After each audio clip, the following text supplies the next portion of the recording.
जी, आप कहाँ चले गए थे? आपको आने में बहुत देर लग गई। क्या करूँ लाडो, इस तेज बारिश की वजह से मुझे कहीं पर भी अनाज नहीं मिल रहा था। फिर भी मैं दूर जाकर ये थोड़ा अनाज लेकर आया हूँ। इससे बच्चों का थोड़ा पेट भर जाएगा। ये बारिश तो रुकने का नाम ही नहीं ले रही। पिछले 4 दिनों से हमारे जंगल में लगातार तेज बारिश हो रही है। मैंने पूरा घर छान मारा, लेकिन घर में अभी थोड़ा भी अनाज नहीं है। अभी के लिए बच्चों को ये अनाज खाने दो। जब बारिश थोड़ी कम हो जाएगी तब मैं फिर से बाहर जाकर अनाज की खोज करूँगा। बल्लू जो अनाज लेकर आया था, बच्चे उस अनाज को खाने लगे। थोड़ी ही देर में सारा अनाज खत्म हो गया। मम्मी, मुझे और अनाज चाहिए। मुझे बहुत भूख लगी है। हाँ मम्मी, मुझे भी। बल्लू जी, हम तो और 1-2 दिनों तक बिना अनाज खाए रह सकते हैं, लेकिन हमारे बच्चे नहीं रह सकते। मैं एक काम करती हूँ, अभी बाहर जाकर कहीं से अनाज ढूंढकर लेकर आती हूँ। नहीं लाडो, अभी बाहर बहुत तेज बारिश चल रही है। तुम्हें उड़ने में परेशानी होगी, क्योंकि तुम्हारे पंख छोटे हैं और तुम्हारा बच्चों के साथ रहना बहुत ज़रूरी है। इसलिए मैं ही वापस जाता हूँ। ठीक है बल्लू जी, लेकिन आप ज्यादा दूर मत जाना और घर वापस जल्दी आ जाना। मुझे और बच्चों को अकेले घर में डर लगता है। और हाँ, इस तेज बारिश में शिकारी पंछी शिकार की तलाश में घूमते रहते हैं, इसीलिए आप सतर्क रहना। हाँ लाडो, मैं मेरा ध्यान रखूंगा। चलो, अब मैं चलता हूँ। बल्लू अपने घर से निकल पड़ता है। हे ऊपर वाले, मेरे पति की रक्षा करना। मम्मी, मुझे बहुत डर लग रहा है। डरो मत बेटा, मैं हूँ ना तुम्हारे पास। मम्मी, मुझे बहुत भूख लगी है। लाडो ने घर में फिर से तलाश की। तभी उसे एक डिब्बे में थोड़ा सा अनाज मिल गया। ये लो बच्चों, मुझे डिब्बे में थोड़ा अनाज मिला है। पापा के आने तक आप इसे खा लो। बच्चे अनाज खाने लगे। मम्मी, आप नहीं खाओगी? आप भी हमारे साथ थोड़ा खाओ ना। नहीं बेटा, आप खा लो। मैं पापा के वापस आने के बाद खा लूंगी। बारिश और तूफान इतना तेज था कि उसमें लाडो का घोंसला जोर जोर से हिल रहा था। लेकिन लाडो इस हालात में अपने बच्चों के पास रहने के अलावा और कुछ भी नहीं कर पाई। इस बारिश से बचने के लिए मैं शिकार की तलाश में लगातार 2 दिनों से आसमान के ऊपर उड़ रहा हूँ, लेकिन अभी तक मुझे एक भी शिकार नहीं दिखा। अब मैं बहुत बोर हो गया हूँ। मुझे बहुत जोरों की भूख लगी है। लगता है अब मुझे नीचे जाकर बारिश में भीगना ही पड़ेगा। शायद नीचे मुझे कोई बढ़िया सा शिकार मिल जाए।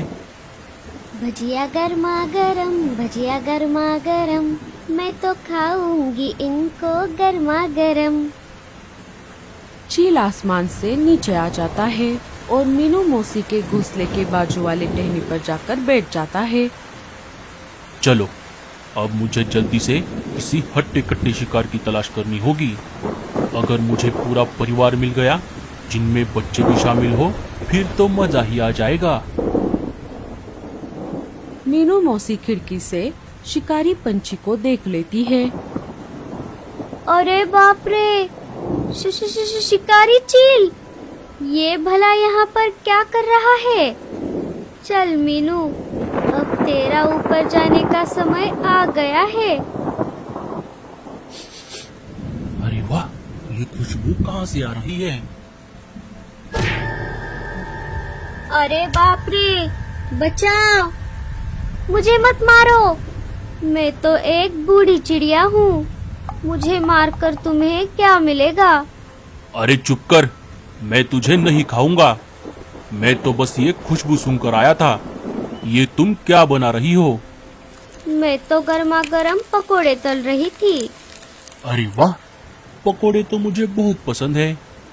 सुन रही बुढ़िया, अगर तू मुझे पकोड़े दे देगी तो मैं तुझे नहीं खाऊंगा। हाँ हाँ, ले लो, तुम ये सारे पकोड़े ले लो, लेकिन मुझे मत मारो। अरे वाह वाह वाह वाह, बुढ़िया तूने पकोड़े तो बहुत अच्छे बनाए हैं। और तुम डरो मत, मैं वैसे भी बूढ़े पंछियों को नहीं खाता, क्योंकि उनमें हड्डियों के अलावा कुछ भी नहीं मिलता। हाँ हाँ, ये बिल्कुल सही कहा तुमने। चील सारे पकोड़े खा लेता है। चल बुढ़िया, अब मुझे ये बता कि इस जंगल में मुझे हट्टा कट्टा शिकार कहाँ मिलेगा। एक पूरा परिवार भी चलेगा, जिनमें बच्चे भी शामिल हो। अरे चील भाई, मुझे भला शिकार के बारे में क्या पता होगा, मैं तो ज्यादातर घर में ही रहती हूँ। अगर तूने नहीं बताया तो मैं तुझे अभी खा जाऊंगा। अरे नहीं नहीं चील भाई, मैं तो मजाक कर रही थी। आप एक काम करो, यहाँ से सीधा आगे जाते ही आपको एक आम का पेड़ दिखेगा। वहाँ पर 2 घोंसले हैं, एक है कालू कौवे का और एक है रानो चिड़िया का। रानो अपने घोंसले में अकेली रहती है। आप उन दोनों घोंसलों में से किसी को भी खा सकते हो। छे, मैं कौवे का शिकार नहीं करता और उस अकेली चिड़िया को खाकर मेरा पेट नहीं भरेगा। तुम कोई ऐसा घोंसला बताओ जिनमें छोटे छोटे बच्चे भी हो, और जल्दी करो, मुझे बहुत भूख लगी है। अरे बाप रे, अब मैं क्या करूं? अगर मैंने इसे नहीं बताया तो ये मुझे अभी खा जाएगा। अरे क्या हुआ, तुम कहाँ खो गई? चील भाई, आप एक काम करो, यहाँ से सीधा आगे जाकर आपको थोड़ी दूरी पर एक नदी मिलेगी। नदी को पार करते ही आपको वहाँ पर एक बरगद का पेड़ मिलेगा। उस पेड़ पर एक लाडो नाम के चिड़िया का घोंसला है। वो अपने पति और अपने 5 बच्चों के साथ वहाँ पर रहती है। उन्हें खाकर आपका पेट जरूर भर जाएगा चील भाई। हाँ, ये हुई ना बात। चलो, आज का बंदोबस्त तो हो गया। अब मैं चलता हूँ। तुमने मुझे पकोड़े खिलाए, इसके लिए तुम्हारा बहुत बहुत शुक्रिया। चील वहाँ से चला जाता है। अरे बाप रे, अब क्या होगा? मैंने तो उस चील को गलत पता दे दिया। लाडो का घोंसला तो दूसरी तरफ है।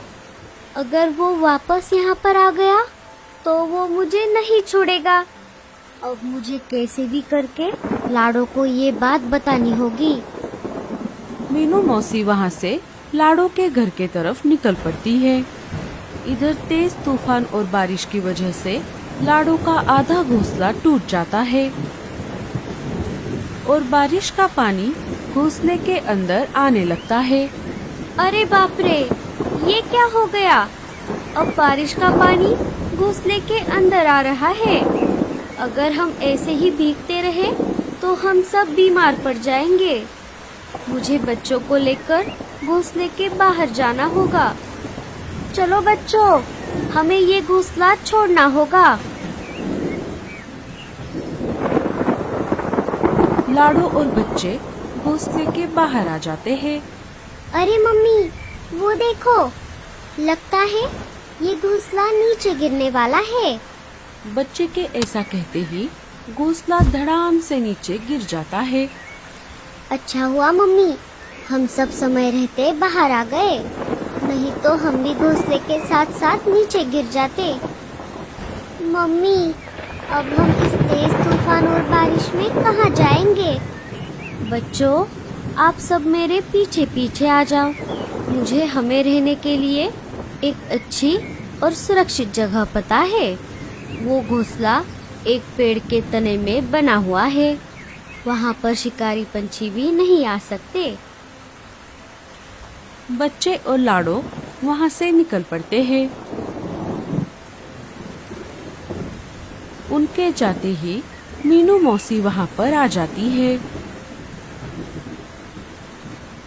अरे बाप रे, ये सब क्या हो गया? मैंने तो चील को गलत पता बताया था। लगता है चील ने उन्हें ढूंढ लिया और पकड़कर यहाँ से ले गया। ये सब मेरी वजह से हुआ है। लाडो, बच्चों, बल्लू, मुझे माफ कर दो। अब मेरा भी यहाँ पर रहना ठीक नहीं है। मैं मेरे पुराने घोंसले की तरफ भी नहीं जा सकती। अब मुझे भी कोई दूसरी जगह ढूंढनी होगी। मीनू मौसी भी वहाँ से चली जाती है।